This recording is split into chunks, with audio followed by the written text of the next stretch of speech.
જો તમે વિચારી રહ્યા હો કે હવે તો માવઠું ગયું, તો એ તમારી ભૂલ છે. છેલ્લા 2 દિવસમાં નથી પડ્યું એવું મહાઘાતક માવઠું આગામી 5 દિવસ સુધી પડશે. આગામી 5 દિવસ સુધી માવઠું મહા મુસીબત બનીને ત્રાટકશે.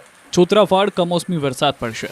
હવામાન વિભાગે આગાહી કરી છે કે કરા, ભારે પવન સાથે અતિ ભારે વરસાદ પડશે.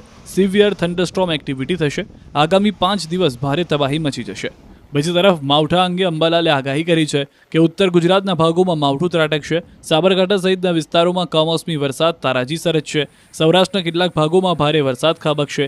તારીખ 7-8 થી વરસાદનું જોર ઘટશે.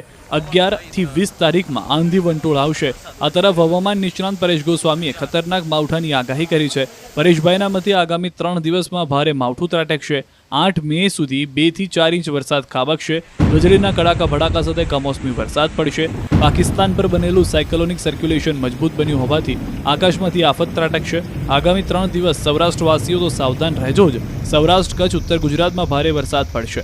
કચ્છના કેટલાક વિસ્તારોમાં તીવ્રતા વધારે જોવા મળશે. QR કોડ સ્કેન કરો અને ડાઉનલોડ કરો ન્યૂઝ 18 એપ. મેળવો ગુજરાત અને દેશ દુનિયાની પળે પળની અપડેટ્સ.